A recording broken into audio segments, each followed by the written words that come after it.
Good morning, everyone, and welcome to this 30th episode of the Youth Veterinarian Initiative podcast, the YVI podcast. I am your host, Dr. Monique Y. Wells. I am coming to you direct from Paris, France. And our guest today is Jeremiah Pouncy, this is a sort of an historic, if you will, podcast because Jeremiah is the first person who has been invited to come back to YVI and to do a podcast. So, Jeremiah, you were first on last year, just over a year ago, and you did our Yes, 11th podcast episode, and you are back for episode 30. So, 30. welcome to this call. Yes, yes, yes. And just let me say to everyone who's going to be watching this podcast as a recording that YVI is all about introducing underrepresented youth, particularly Black and Brown youth, to the field of veterinary medicine and related animal related fields. We have in the United States a situation where over 90% of veterinarians are white and 2% roughly are African American or Black. And so the Youth Veterinarian Initiative is created to shift that percentage and increase the number of Black and Brown youth who become interested in veterinary medicine and who end up pursuing it as a career. So that's what we're all about here at YVI. And Jeremiah is a fourth year pre-veterinary student at North Carolina Agricultural and Technical State University. And we are going to have a fantastic time with him today. So welcome, Jeremiah. Thank you, thank you. I'm so happy to be back, and it is historic. I'm back. I was on for the 11th, back for the 30th, about a year later. It's kind of crazy because talking about the different stuff, I was looking through my last presentation as I was creating this one, and it was talking about like introducing myself and then all the plans that I had for the summer. And even though some of them had changed, it was like a lot of it actually came to fruition, or I had just started different opportunities and seeing where those opportunities have taken me. And just like a little bit of like pretty much a year it's crazy to see, but it's also I'm excited. I'm excited for you. You are just boundless. And the name of this podcast is Dare to Dream. And that is exactly what you do. You dare to dream and you go out and you make your dreams come true. And so I believe that you are going to be a fantastic inspiration for the youth who see this podcast. And I want to talk about, in the first instance, why we're doing this on a Wednesday instead of a Saturday. We were scheduled to do this last Saturday, but something happened, something unexpected and something positive and something wonderful that forced us to postpone this recording to the middle of the week. So tell us all about that.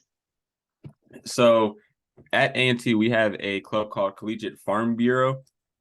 And Collegiate Farm Bureau, it exposes college students to the world of farming and agriculture. So they have different conferences where you can go to different symposiums, see different panels, and see people talk about farming and agriculture, whether they're actual farmers, whether developing technology for farming, learning about the realm of agriculture as a whole. So just doing a whole bunch of different stuff, but they also offer competitions. And this was my first time competing in the discussion meet competition where students from schools and clubs that have Collegiate Farm Bureau, we all get together and we compete having a discussion on pretty much like a committee. We get presented different questions on agriculture. So whether exposing excessive or creating accessibility and representation within agriculture, how to navigate the economic climate as a small farmer, what ideas we have to be able to improve the realm of farming and agriculture. So just different questions like that. But I competed on the school level at North Carolina A&T, and I ended up being one of the top 2 students. So I won a prize for that, won $250, and then I was able to go to the state level. So that was on the Friday, and then on the Saturday morning, then had to get up really early and then drive down at 7 a.m. to go to the state level competition, which I competed in. Unfortunately, didn't win, but it was still an amazing experience. That's one of my favorite experiences I've had. at Collegiate Farm Bureau, and also competition wise, just in general, that was also really like one of the best competitions that I've had, I believe. So I was super excited about that. It kind of conflicted with the recording on Saturday morning, but I didn't know that I was going to compete at the state level, but it definitely worked out, and now we're here. So Yes, fantastic. And congratulations on that first victory and on being thank you able to so go much. to the state level. Yeah, I mean, just fantastic. And what a great reason to postpone, right? Yeah. What a great reason. And you have all kinds, you're going to be talking about some opportunities that you took advantage of over the summer. But how do you actually identify these possibilities, these opportunities, and then step into them? How do you do that? So my number one thing, which I also get into in the presentation, is when they say it's cliche, it's not what you know, it's who you know. I feel like that's like one of the most true things that I have learned and that I live by. It's not to say don't do your schoolwork, don't try and acquire more knowledge, because you still need to know to be able to actually get those opportunities and be able to show up when you get those opportunities. But who you know is like one of the biggest things, having a great network, because people have opportunities in organizations that they're in. For example, the way that I was even on the like the 11th episode for this was because I ended up reaching out to a professor that I found on the staff directory of Kansas State's veterinary school. And just from that simple emailed about 20 people, but he was one of the 3 people that responded from Kansas State's vet school, from to a random student from a college in a totally different state, just asking to have a conversation. And after that conversation turned into like an hour and a half conversation, got introduced to Dr. Wells. And then from that kind of turned into this. And then you can see me, I'm here like 2 years later from that conversation. So it's just like things like that. And then also building connections with professors, because professors, even though they're teaching at that point, or teachers in high school or anything, even though they're teaching, they have connections within the real world, being able to have opportunities for jobs and exposure to businesses that have opportunities. And the first people to hear about those are people within the business. And the next people from people that are in the business are the people that they know. Because just think about it. If you are, say you're a manager of, say, let's say like an ice cream shop like Cold Stone, and you need a new manager for Cold Stone, and that position becomes available. Who are you going to look to? Who are you going to ask first? Are you going to put out a job notification on like post on like Indeed? You're going to do that. However, you're also going to tell people that you know that you feel like would be able to fit that position or do well in that opportunity. You want to be able to help out your friends. You want to be able to help out the people that you know, that you trust. So they're going to reach out to their network first, and you just have to be in the right place at the right time. And there's so many things. I feel like that's one of the biggest things, like an opportunity with the NFL that I've had. Like I'm pursuing veterinary school, but I have connections with that. It's all of everything that I do is from a connection. The trip to Ghana that I'll get into, and then also the trip to San Diego, SeaWorld San Diego. Both of those purely connections. My internship last summer, peer connection. Everything I do, connections. Starting my podcast off a connection. Everything connections. Connections, connections, connections. Yeah. That's the word of the day. Okay, so go ahead and share your screen. Let me make Perfect. sure that I've enabled that. Yes, you can. And start to talk about your activities over the summer, the past summer. Alright. Oh, it says host disabled participant screen share. No, no, no.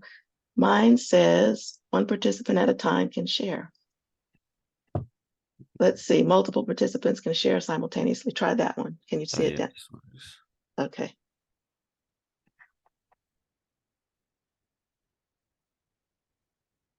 All right.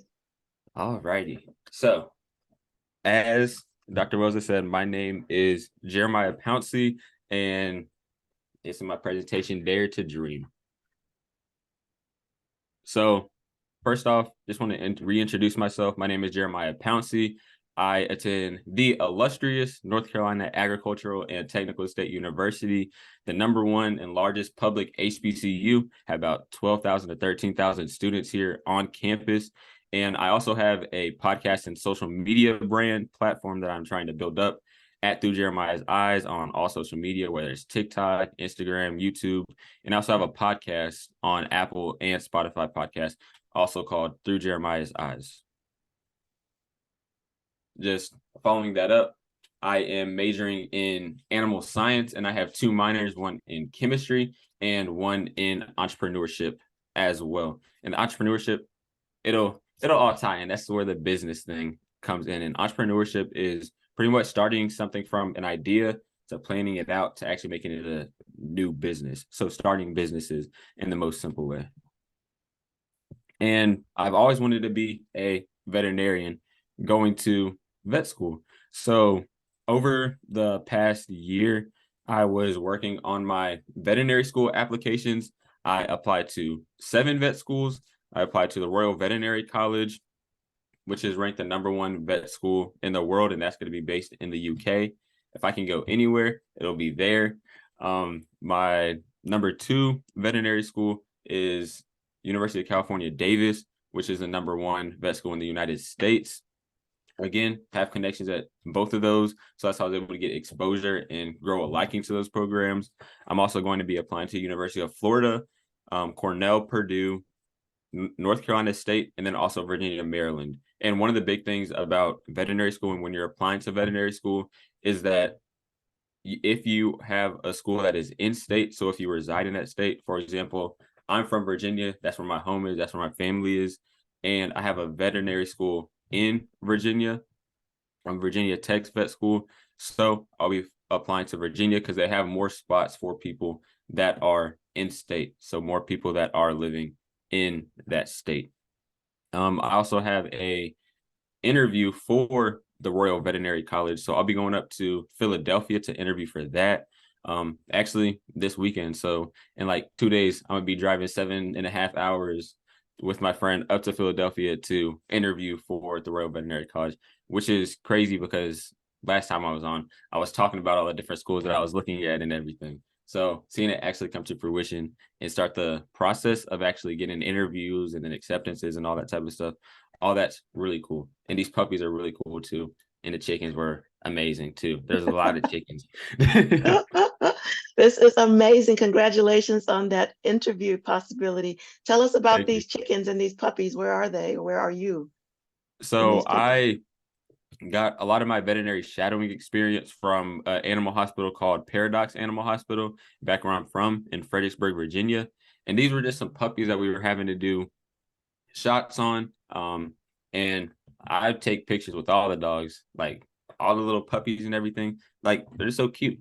So had to give them some shots and everything. Do like physical exams, so having to palpate them, make sure that they don't have any tumors, making sure that their eyes are open, make sure they don't have any obstructions with or a lot of snot or any like a lot of earwax, no worms, all that different type of stuff. So just making sure that the puppies were good. And there were 2 of them. Loved them. And then the chickens, those were on a farm, which was the first time I was able to go to a farm. It was on 500 acres, which was the first time I saw that many acres. And this chicken coop, it was 2 football fields long and then like half a football field wide.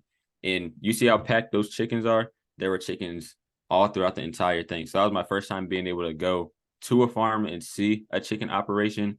So that was absolutely insane. That was a great experience. And that also, my experience on the farm came from a connection at one of the Collegiate Farm Bureau conferences. Just had a conversation with a woman and she was like, if you want to come out to the farm, here's my phone number. You can come out to the farm. I was like, okay, can I bring a friend? She was like, yes. A few weeks later, brought a friend, went to the farm, got to do a whole bunch of different stuff for the Paradox Animal Hospital. Also sent an email to a whole bunch of veterinary hospitals introducing myself, saying I wanted to be a veterinarian and I needed veterinary hours. So they're like, okay, out of like 20 vets hospitals that I emailed, they were the one that offered that I could come in. So emailed them back. And now that's where I do my veterinary shadowing in. So again, taking that initiative to spark a connection and then follow up with that connection, because that's the other thing. You can start a connection, but you also have to be the one to maintain the connection. It's not on the person that you are trying to connect with to maintain that connection. And from there, you can build a relationship from that. So again, what I'm doing based off of connections. Fantastic. All right. Thank you. Thank you. And then just a couple tips to stay ahead and pursue vet school.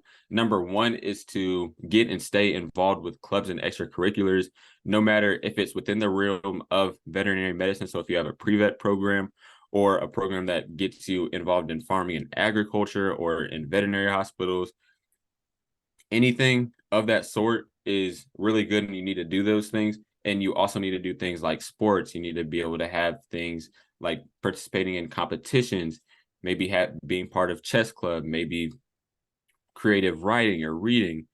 Doing those different things will also add to you being a well-rounded student, being able to go to plays or going to operas, which may sound boring, but when you get exposed to it, then you never know, you may love it. Also, networking, as I've hit on a lot, it's not what you know, it's who you know, but still know. There's just so much power in networking. Also, getting into leadership roles in these clubs and extracurriculars that you do, whether you're a captain on a sport team or if you have an executive board, so like presidents and vice presidents of different clubs that you're in, making sure you're getting in those positions and learning how to lead people. Because as you go through life, and especially as a veterinarian, once you get to a veterinary hospital, you're going to have to lead people. You're going to have to lead people through surgery. You're going to have to be able to effectively communicate and assign roles and delegate tasks. So being able to get that leadership experience is really beneficial. And lastly, getting your veterinary shadowing hours. So for vet school, you need two things. You need animal hours, which are hours that you're generally around animals, whether you have a pet, whether you do pet sitting like dog sitting or cat sitting, whether you get exposure to animals, whether you're helping wash dogs or watch dogs. All of those are animal hours. So hours that you are around animals, but it's not being supervised by a veterinarian. But you also need veterinary hours, which is the important one. So being in a setting with animals that a veterinarian is also there, whether they're doing surgery, whether they're doing physical exams, but being around animals while also around a veterinarian. You need a lot of veterinary hours, and doing those little by little from the point that you're at right now all the way up until veterinary school, that'll give you a leg up on the people that you're also going to be not only competing with, but also collaborating with at the end of the day. And just a few things that I do to be able to stay involved and also develop myself. I do Loop Abroad programs, which is a study abroad program for pre-vet students and veterinary students. They offer different courses like research programs and research internships, veterinary internships. But the cool thing about Loop Abroad is that they're based all around the world. They have in-person programs and virtual online programs. So I was able to help out with a research project on black-footed cats and look at their husbandry, analyze video footage, and then eventually that video footage helped develop a husbandry manual that eventually led to the first captive breeding of these black-footed cats in South Africa. And I was also able to do a virtual internship, veterinary internship, while everybody was on COVID and lockdown. I was still able to get my veterinary shadowing hours by doing a veterinary internship in Thailand, where I was looking at a dog rescue and a cat rescue and how the veterinary team navigated through that, did surgeries, teach you how to suture. So there's a multitude of opportunities within Loop Abroad, whether it's virtual or in person. So that's one way that I really stay involved. I also do creative writing. So I have a company, J.A. Pouncy Publishing, where I published my first book, On the Right, Awakening of the End. It's on Amazon if you want to go check it out. I personally think it's a great book, but you can go and check it out. I'm also going to be I'm writing a short story series, and I'll be coming out with a book in January, and then I'll be coming out with another book in May on graduation day. So that's one of the things that I do personally myself to show that I can take the initiative to start something myself, continue something myself, and develop something myself. And then also, you see the NFL badge, the National Football League. Me personally, I'm a Dallas Cowboys fan, but just in general, one of the biggest things I do right now is I'm part of the NFL HBCU Experience Year program. class of 2022. So I was assigned a mentor. And from that, I was able to go to the Los Angeles offices, go to New York offices, participate in a business pitch competition. And my team actually won the business pitch competition, which that was absolutely amazing. Each of us got an Xbox, which we didn't know that we were going to get an Xbox, but since we won, we got an Xbox, and they really liked the idea. So it's being able to build that network throughout the year. I'm still maintaining connections now, working on a few things with the NFL, which eventually you will see. You got to follow my social media so that you can see it, but working on a few things with that as well. But that shows that I'm more diversified. I have that business interest. So this is tapping into that business interest. Just because you're pre-vet does not mean that you have to do specifically only things within pre-veterinary medicine or within veterinary medicine. Make sure you get your veterinary stuff, but also pursue your other interests, because that's what sets you apart from everybody else. If everybody going to vet school is just getting animal hours and veterinary hours, research hours, then they're not differentiating themselves from the pack. Everybody that's going to vet school is trying to be a vet. Everybody's getting those vet hours. You need things that are going to set you apart from just those veterinary and animal and research hours as well. And as I was saying, it's not what you know, it's who you know, but you also have to know. So the Loop Abroad, that put me in contact with a lot of people, and I got introduced to Loop Abroad through one of my professors. So that was amazing. There's also a veterinarian called the Jungle Doctor on Instagram, Dr. Chloe Buiting. And I was introduced to her, been able to develop a relationship with her and get different opportunities, see what she does on the traveling veterinary side of things, and also on the program development for Loop Abroad. Within the NFL, I got into that program based off of a class that I took just the semester before. I'd only taken one business class, just recently picked up the entrepreneurship minor, but my professor was like, just apply to the program. I'll write you a recommendation letter if you need to, but I'll help you get into this program. Eventually got into the program for writing the books. I have family members and my mom's friends that have also written books, so they help me go through the whole process. So it's not what you know, it's who you know, but you also need to be able to put in the work and develop the knowledge and skills to be able to get and to be able to show up when those opportunities arise. Because just because you know somebody doesn't mean that, or it could be the reason that you get an opportunity, but if you don't know, then you're going to lose that opportunity. You're not going to be able to show up for that opportunity. So going into it, dare to dream. So I'm going to go over my summer 2022 experience, which is a bit different from what I was talking about. It was going to be back in, I forgot when we recorded, but back last 2021. year. Mm-hmm. Yep. But I was able to go to Ghana, Africa. This was my first time I was able to go to Africa. It was the same first time that anybody in my family was able to go back to the motherland. So I was able to go to Ghana, and this opportunity came off of a connection. I followed up with a professor from my freshman year, and he taught a agricultural genetics class. And we were just supposed to have a little catch-up meeting. It was supposed to be like 15, 20 minutes.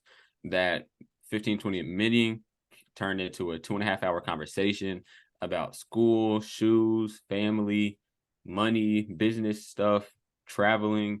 And at the end of the conversation, he was saying, I know that you really want to travel, and I have a grant, but I need students to be able to go on a trip to Ghana. Do you want to go? And I was like, yes. So that's how I got to Ghana. I was also Fantastic. able to connect a couple of friends to be able to go along with me. One of them wasn't able to go because he had an internship, but one of my friends, she was able to go. So also just that connection, because I had a connection with somebody, I was able to not only get a connection, but I was also able to share the connection as well and get somebody else to the opportunity to go to Ghana. So it's not what you know, it's who you know. And a lot of the perceptions of Africa is that it's a like gigantic, like arid desert. People are very food insecure. There's no water, but that's not what Ghana is. That's not what Africa is at all. That's just what you see on TV. You can see here, this looks like any other city. you have a whole bunch of trees, you have big apartments, hotels, pools. So just like in any other place, there are different scales and there are different levels of like suburbs, cities, rural areas. But Africa on TV and what you see on like commercials and everything, that is not what Africa is in real life. So I was able to, of course, get this opportunity from an agriculture and genetics professor, and it was an educational and cultural experience. So we were able to go to church with one of the advisors, which was a really cool experience. We were able to go to Kwame Nkrumah University of Science and Technology, be able to connect with their students, faculty, staff, participate in a farming lab course. You can see at the bottom of the screen, I was able to dig holes and plant corn seeds. Participated in a corn reproduction study and started that research. And over there, one of the biggest things that I learned in a comparison between how we do agriculture and animal science versus how they do agriculture and animal science is we have a lot of machines to do a lot of this stuff, but they do it all manually. We had to use tape measures. We had to use different math equations to be able to make sure the lines were straight, make sure the holes were evenly distributed, and then get down in the dirt and then plant all the seeds into the ground. So that was really cool, being able to see all different types of animals. Got to see some tortoises. Also got to see this animal called an African civet, African civet. It looks like half raccoon, half leopard. You'll see exactly what I mean when I say that. But I was able to do a whole bunch of different types of things. I went on a canopy walk, which you can see on the right, which was a bucket list item that I didn't even know was on my bucket list, but I was able to do that.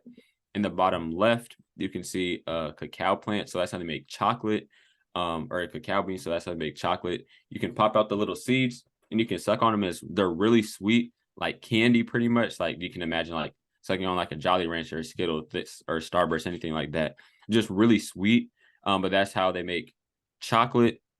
You can see at the bottom, we were holding different bunny rabbits. So we went to a zoo. And then on the bottom right, we were able to get interviewed for live television and radio, which was also an amazing experience. We did so much. We were like up and out at 8 a.m., got back at 6 p.m. every single day. But it was just up and up and up and up and go, go, go, go. And really developed a family within the 2 weeks that I was out there. Still stay in contact with them now. And this upcoming either spring or early summer, depending on how the dates work out, through the same program, which is bred through the same network connection, I'll be able to go to Kenya, Africa, for another 2-week program for another experience like this. So again, just based off of that one connection and how I did there, being able to advocate for it, just that one experience being able to breed another experience. Mm-hmm. This was the faculty, staff, and students of not only the program that I was in, but also the students there in Ghana that we were able to network and connect with, which they're all really cool, really, really cool. Still stay in contact with them today. On the left, that's a passion fruit. So I was able to try passion fruit, which was absolutely amazing. And on the right, just a picture as we were riding by. Also was able to go to markets on the left. People a lot of times carry things on their head, which is absolutely insane, from like even like little kids. And one of the biggest things that I had learned, or that I noticed while I was out there, was that nobody was begging for anything. Everybody was trying to sell things, whether it was food, whether it was a shirt that they made, whether it was art that they made. Everybody had their hustle and everybody was trying to sell something. Nobody was begging for anything, which from media perception, you can see like people are begging for things, but nobody out there is begging. Everybody has their hustle. Everybody has their grind. Everybody's an entrepreneur out there. So that is one of the biggest misconceptions out there. Mm-hmm. Okay. And this is one of the dorm buildings at the school that we're at, which that school's campus is absolutely gigantic, absolutely enormous. They house students and they also house faculty and staff on campus as well. They have grocery stores, they have everything that you can need on campus. And it is an absolutely beautiful campus. Mm-hmm. Tell us what city or what area in Ghana So the we school were is. in Kumasi for a week, which is like the cultural hub. That was probably my favorite place, Kumasi. And then we went to Cape Coast for a day. And then we went to Accra, which is the capital city of Ghana, which feels like a New York, Charlotte, London type of vibe. Okay. So 3 totally different areas. Okay, great. Yes, one of the things about veterinary medicine is that you can travel the world and get paid. Exactly. Mm, Every veterinarians are needed absolutely everywhere. You just have to have those connections and then make that effort to go out. all Um, right. and then following that up, I was home for 5 days and then flew out to San Diego, California. I got this opportunity from a connection at my last internship.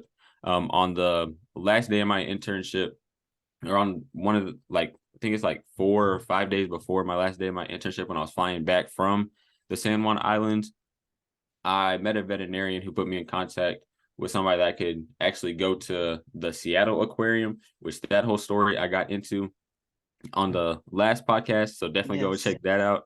Yes. Um, but he told me that he knows I'm interested in exotic veterinary medicine.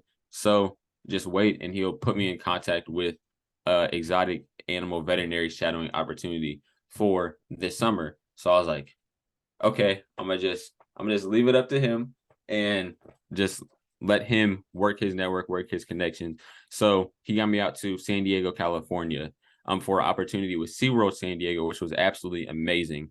And one of the crazy things that happened with this is, like, everything just happens for a reason, everything works out. I didn't know that I was going to be in SeaWorld San Diego. When he called me, I thought he was talking about SeaWorld down in Florida because I live in Virginia. So I thought it was the East Coast, but was trying to set up a time with the veterinarian there, and he was sending times in Pacific time. So I was like, maybe there's a different SeaWorld. And lo and behold, it was SeaWorld San Diego over in San Diego, California, which is, if you don't know, Virginia is on the East Coast. California is all the way on the West Coast, like a 4 or 5 hour flight. So I was like, oh, well, I'm going to get over there because I got the opportunity. Mhm. But that came off of that connection from the summer before, me being able to show up and have a conversation, and then being able to execute throughout the time I was at the internship, and then also throughout this past year. He saw that I was worth getting this opportunity for, putting in the effort to get this opportunity for. And I was able to, one of the big things was, where was I going to stay?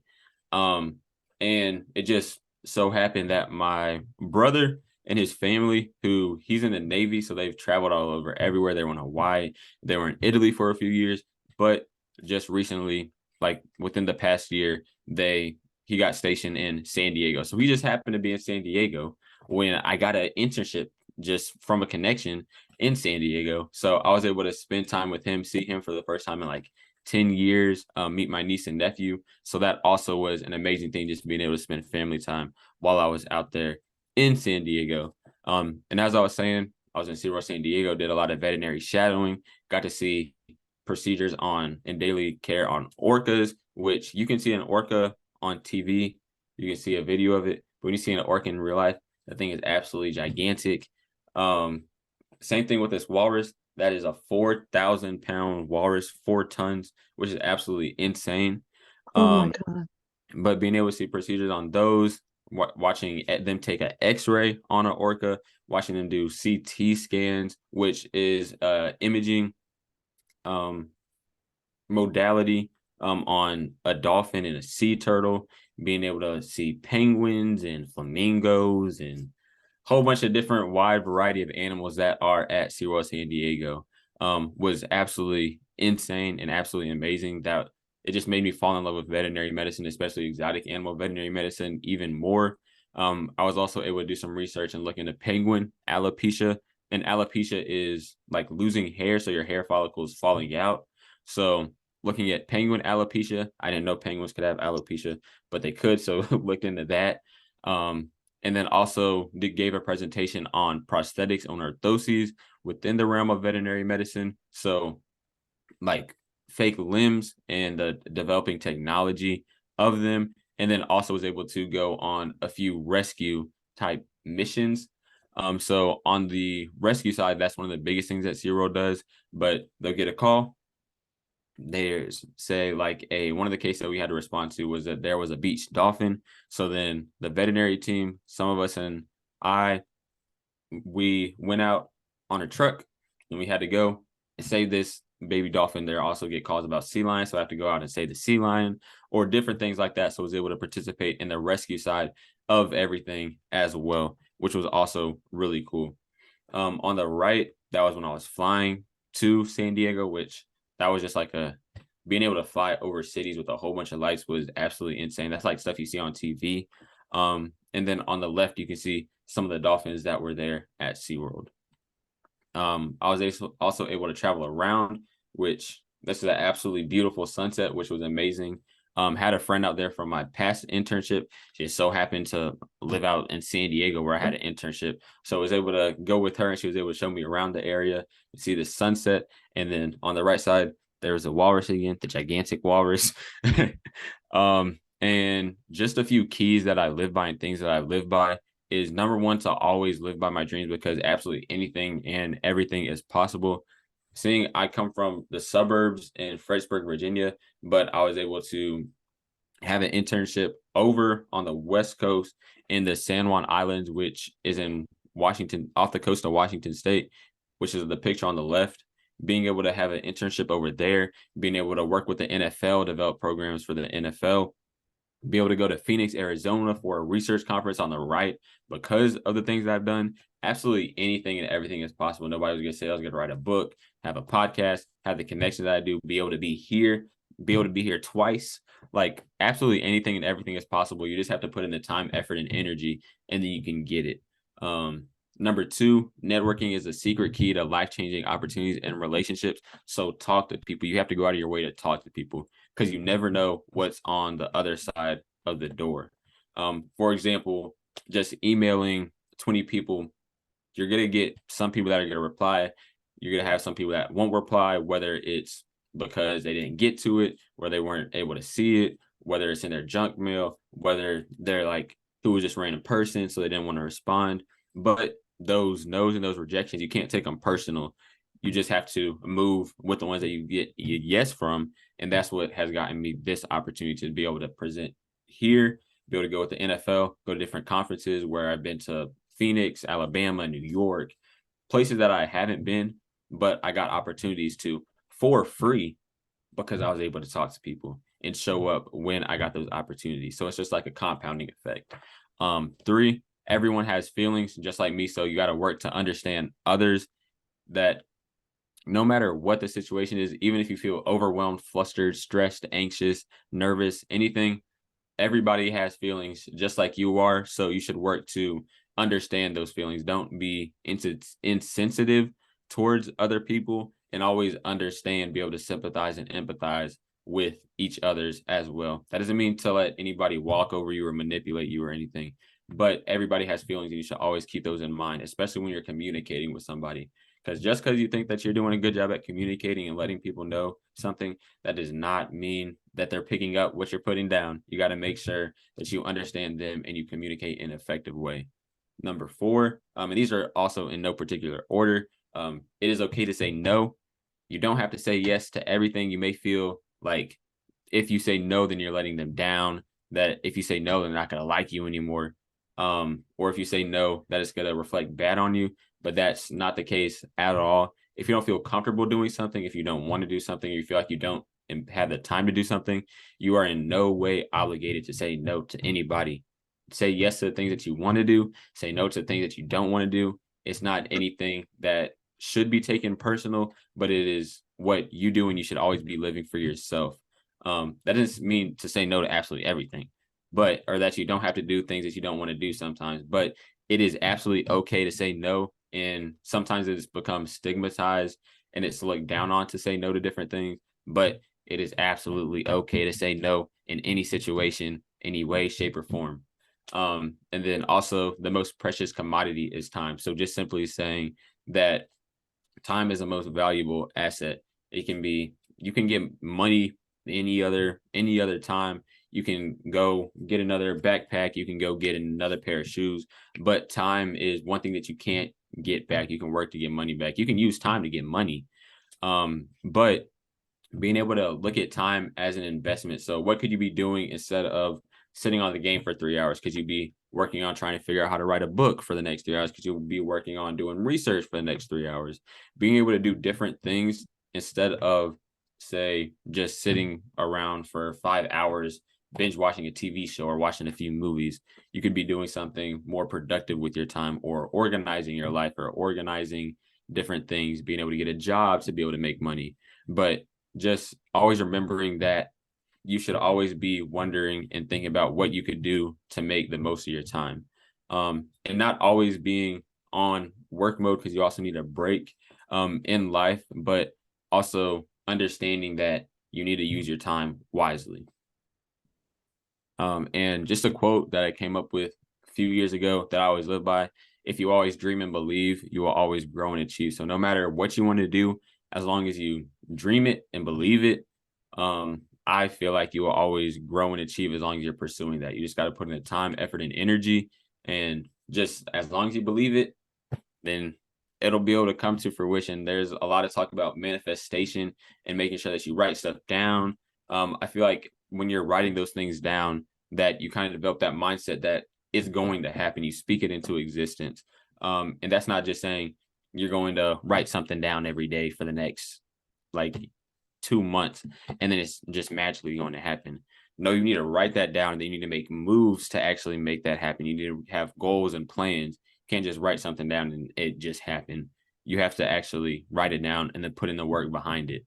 So as long as you dream and believe, no matter how crazy the dream may be, even if you're the only one that believes in it, you will always be able to pursue that and get to that, as long as you put in the time, effort, and energy. And just want to say thank you.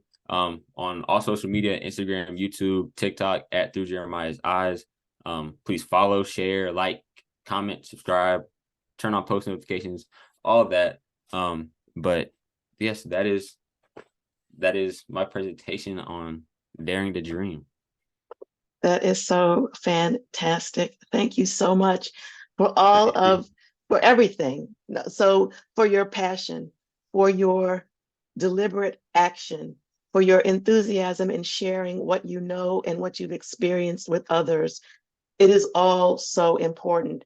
And I'm so happy that YVI can be a channel, excuse me, for bringing your message, which reinforces ours 100%. We are 100% in alignment, for bringing your message to our youth. You're just phenomenal. You're just phenomenal. Thank you. Thank you. I'm happy I get an opportunity just to be able to share everything, because I just want to inspire, even if it's just one person. I want to inspire one person to just go out and pursue your dreams, because you may be told no. Society may be telling you can't do this. It doesn't make sense for somebody that's majoring in animal science to have an opportunity with the NFL, that's also doing research and going to conferences. It doesn't matter. If you want to do it, you can do it. That's what sets everybody apart. You can have labels, but you don't have to live by those labels. Those labels don't define you. You are you because of what you're interested in, what you want to do, who you are as a person, your character, not because you want to be a veterinarian, or because you want to do this, or because you want to do that. You're you because of all those, the culmination of everything, not because of one specific thing. Of everything. Absolutely. So there's one other thing that I would like for you to address before we sign off of this amazing podcast episode. So all of the things that you've been talking about, you've been pursuing with just vigor and fervor and everything. But there have to be times when you're tired. There have to be times when you're disappointed. There have to be times when things just are not going your way. And so how do you maintain a positive attitude? How do you preserve your mental health in the face of all this? And I want to say too, before you answer that, I want to say that veterinary medicine is a fantastic field, but there's a lot of stress that comes with being a veterinarian. And we have a lot of veterinarians who don't really know how to handle their mental health and how to maintain it. So before you're even getting into vet school, you are developing ways to address these kinds of issues. So tell us about that. Yep. I would say I have a few points on this. Okay. Number one, I would say to be able to find an outlet outside of veterinary medicine or school, excuse me, in general. Being able to, I play the cello, so being able to have that as an escape. I also am a big advocate for therapy. Whether you're in a good spot, a bad spot, always being able to have a therapist, have somebody that you can talk to. It may seem weird and pointless at first, but once you have one, or at least try it and put in effort, then I feel like that can also benefit you as well. And even if you don't feel like you need a therapist and you're completely good mentally, I was too when I first got a therapist. You need the therapist when you're in the good moments so that you don't have to go and find one when you're in the down moments. So that was also one of the big things, being able to journal and be able to meditate in whatever way, shape, form, or capacity. Just being able to have that time and take time to yourself. One of the biggest things as well is to be able to say no if I'm not feeling well, if I don't want to go and be social. I'm not going to force myself to be social. Even if somebody else wants me to be social. I feel like that's one of the biggest things as well. A few other things. Number one, with limiting stress, being able to not be limited by labels on what I do.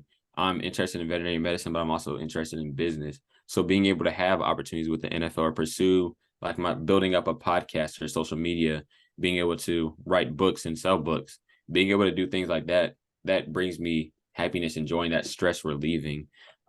So that's also fun as well. And one of the biggest things that I feel like I've learned over the past few years, one is that sleep is very important. Listen to your body because you never know what could happen. And then two, as well, I feel like we all try and pursue this thing that we call control in life. We all want to plan everything, map out everything, and make sure that everything goes exactly according to plan. And we try and do absolutely everything. We stress over making sure that we increase the possibility of this exact sequence of events happening. But in life, that's not, I'm not going to say it's not possible because I don't want to say that anything's impossible, but that is highly unlikely. And we all want this thing that we call control. But at the end of the day, we can't control really anything. We can influence stuff by things that we do, actions that we take. Extend, for example, with connections, you can extend your hand to a lot of people. That doesn't mean that you're guaranteed to get opportunity, but you're increasing your chances to get an opportunity. So you can influence things in life a little bit, but you can't exactly control things. Everything's not going to go, or it's probably not going to go exactly how you plan. And that doesn't mean that your plan was the best plan. That doesn't mean that was the plan for you, but everything will fall in place as it's supposed to be. So that's actually what my book that I'm going to be releasing in May is going to be talking about. So this controls facade, just letting go of control. For example, say, or this kind of relates to, for example, like test taking. I have like no stress taking tests anymore. Being able to go into the test and study for the test, prepare for the test, know all the effort that I put into the test. When I'm taking the test, not stress about whether I know the information or don't know the information. If I know the information, put it on the paper. If not double, like second guessing myself or anything like that. And then after the test, just leaving it up to how I did on the test, not stressing, oh, I don't know if I did good. I don't know if I did bad. What if I failed this? Like all those things in the time that you're spending stressing and thinking about things like that, it's not going to change what you wrote on that paper. That's not going to change the grade that you're going to get. So there's no point in stressing over that. And say you get your test back and you didn't do as well as you wanted to on that test. Well, again, no sort of stressing is going to change the answers that you got on the test. No time that you're spending on feeling bad about the test or anything. None of that is going to affect your grade on that test. What you can do though is you can make a plan and put in time and effort to do better on the next test. Same thing with, say, like, for example, my car's tire was flat. Being able to be like, instead of like, of course my tire's flat. I had to get to a meeting. Like, okay, now I have to call the people that I need to go to the meet that I was going to be in the meeting with, tell them what happened, and then after that, figure out the thing with the car. And then if I can show up to the meeting, show up to the meeting. If I can't, then I can't. But not being like, this just broke my day. No, it didn't. It did not break your day. It didn't break your day at all. You can still have a great day. You could be in your car just chilling. You could be watching something on your phone. You could be watching something on anything. You could be just thinking about stuff. You have a book, be able to read a book. But just saying, if anything happens in life, you have to accept what it is in that moment and then be able to change what you can change after that. You can't just because you're like, this is tragic that my car ran out of gas, or I did bad on this test, or my tire's flat. You can't change that. You just have to make the best of that moment instead of being in your car being like, dang, this is upsetting. Being like, oh, well, I can study for a test that I have, or oh, I can watch this TV show that I wanted to watch. I have this time now. So just being able to move in that way also has helped me become like pretty much stress free. I don't remember the last time I was stressed about like anything, which is crazy to say because I used to stress a lot and overthink a lot. And another thing, overthinking is good. It just can't get to a point where it becomes toxic to you, or where you're spending so much time overthinking. So also that as well. But make sure that you get enough sleep, making sure that you're surrounded by family and friends, people that benefit you and grow you, being surrounded by people that are really smart or that do a lot of different things that's going to get you into that mindset of I'm going to also do these things, and not hanging around people that take away from you or aren't elevating you, that aren't growing you. That comes from friends, families, relationships, absolutely anything. And just because somebody for a certain amount of time, or they're this to you or they're that to you, that doesn't mean that your circle doesn't have to change or that your circle shouldn't change. If somebody's holding you back, you have to grow from them, or they got to grow with you. But you always need to be growing and elevating. So making sure you sleep, making sure that you always have your mental and social well-being in check, making sure that you don't try and always get control. You can influence stuff, put in the time, effort, and energy to work to change things, but don't think that you can just absolutely control everything and spend that time stressing about things. And then also just living for you, just being happy. Just do what you want to do what you don't want to do. Of course, like respectfully, do what you want to do, and don't do what you don't want to do. Be able to say no to different things. But just be happy, pursue your dreams, and do what makes you laugh. Do what makes you have fun. Even if you think that you need to get straight A's from now until the time that you graduate from vet school, all these different things, you just got to make sure that your mental well-being is in check first off, and then all those things will fall into place. Just because you fail one test doesn't mean that you're not going to get into vet school.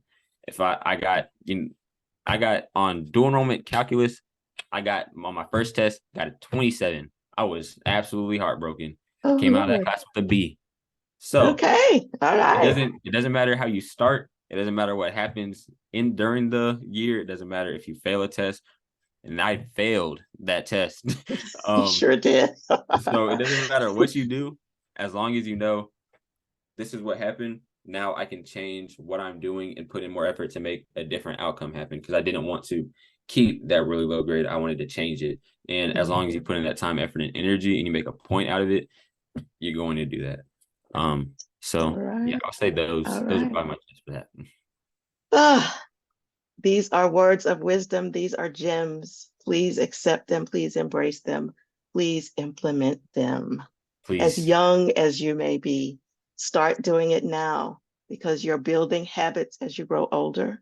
And the more that you start to do these things now, the easier it will be for you to get through school, to get into school, get out of elementary and junior high and high school, or middle school, I think they call it now, into college or university, from there into vet school, from there, if you want to become a specialist, into a residency program, et cetera, et cetera, et cetera. Yep.